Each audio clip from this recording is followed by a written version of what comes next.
All right, welcome back, everyone. Now we have a talk from Matthew, who will talk about the perception of software development in terms of risk judgments. So let's go.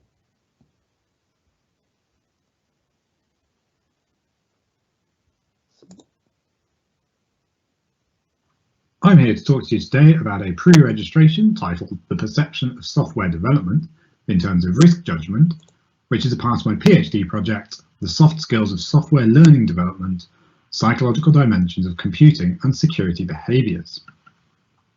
Before I talk about the pre-registration, I want to first go through the motivation for this research. So neuroimaging research implicates key cognitive mechanisms such as working memory, attention, and language processing that occur during our understanding of written software code. We also know that software developers are not typically security conscious, focusing more on functionality than they are on security. And we also know that social factors such as work culture can impact the likelihood of secure coding. But what about the cognitive processes underlying the development of secure coding? We don't know. And this research and the PhD itself intends to shine a light upon the cognitive facets behind the learning process of software development. Prior research typically focuses upon populations of experienced developers and identifying the present behaviours they exist. But the unique focus of this PhD is looking at the acquisition of these behaviours and skills in relation to the soft skills that they possess and develop during the pedagogical cycle. This research ties in with the overarching PhD theme, investigating the soft skills of software learning development, or in other words, developing our understanding of the soft skills or non-technical skills that affect learning software languages and software-related technical skills. So what is it that I'm doing? This is a mixed method study identifying the relationship between cognitive processes and secure coding practices.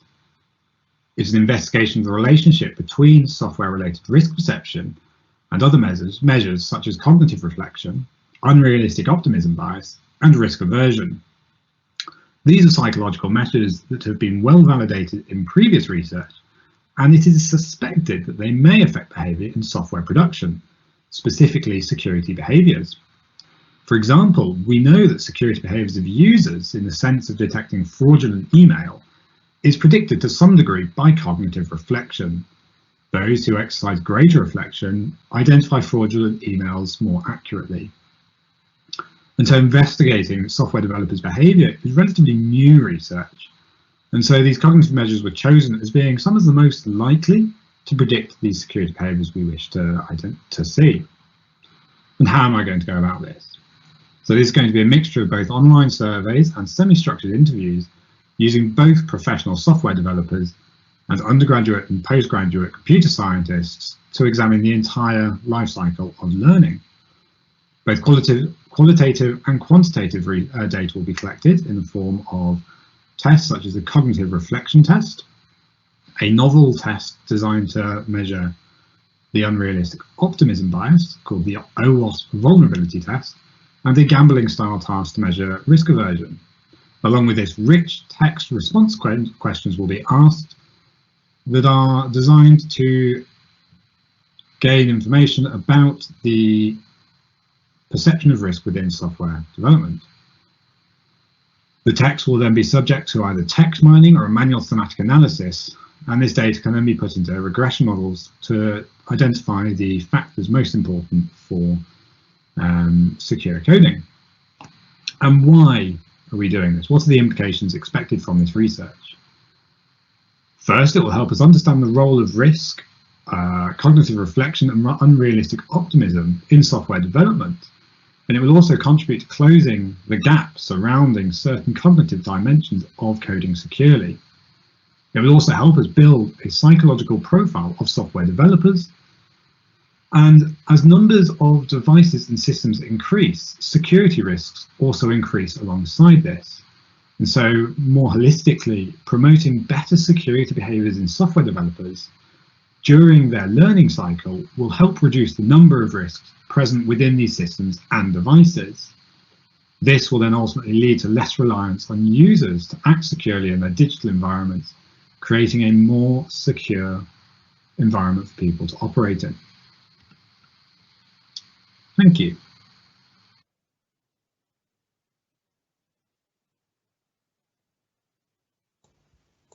All right, thank you very much for that, Matthew.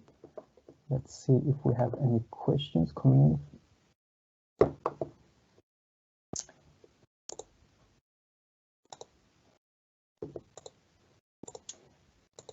I have one question for you. Just in relation to these concepts and perhaps cognitive reflection in particular, do you think, so let's say you find that these concepts are sort of predictive of security behavior within software development, do you think it would be possible to teach or train people in, because ultimately that's kind of the next step, isn't it? Yeah. So the important part of this is to understand what's going on, almost behind the scenes. Cognitive reflection as a general trait is typically seen to be fairly stable over a kind of lifetime, and not really something in itself that can be taught. But there potentially exists somewhere in the pedagogical cycle of teaching these kind of things, a way to at least enhance people's understanding of what exists and what traits that they might possess, whether they can be built on or not, that would indicate that they might be better suited for a role in software development, or whether actually realistically they should be looking elsewhere. But yeah, I mean, other traits can be developed, and these are things that should be put into the teaching frameworks that they're using.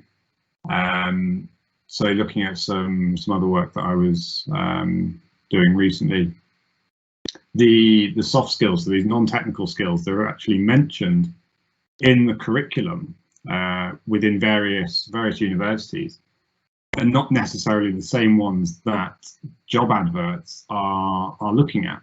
So there is a difference between what's being taught and what's actually required by employers. So it's trying to identify these traits to work them into that curricula. Very interesting. So we have a question here from Marguerite. She wonders how aware software developers typically are of the risks or mechanisms in coding that reduce risk. Yeah, so that's a really good question, and I wish that it had a very concise answer. There are an alarmingly large number of factors that operate around software developers' understanding of risk and what they're actually putting into their code.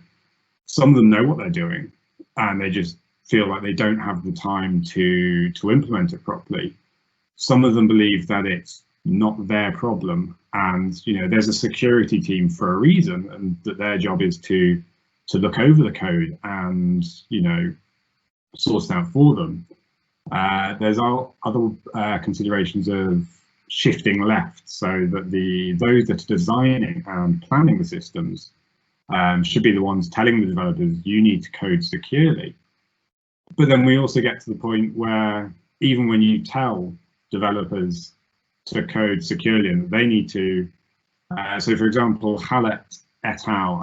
May or may not be mentioned in the presentation, 2021, they gave a design specification. They asked developers to write a specification for storing passwords securely in a database. And some of them did it insecurely. Some of them, when they were told, you've done this wrong, can you make it secure? They went, oh yeah, I can, but you didn't ask for that. And then some of them just did it completely wrong. What they thought was industry standard 10 years ago, and everything has shifted far quicker than they are currently working at. So yeah, really interesting question. Yeah, thank you for that. A really interesting presentation. I think this will be something that will be definitely more important as we kind of digitalize more things, right? Yeah. As we're moving towards a more increasingly digital world, we do have to consider what we're doing and how we're doing it. But we also know that users of these systems, so you and I, not specifically you, Matt, but everyone as a general, we're not particularly good at security in our own digital workings. We might not understand how these systems work, so we can't use them properly. Or sometimes the way they're designed is really difficult to operate. So you work a way around that. You write your passwords down. You create insecure methods of circumventing security. And so we know that users are bad at this. And so a few years back, a couple of papers were published saying, users aren't the problem, it's the developers who are causing these difficulties. So these are the ones that should be sorting it out.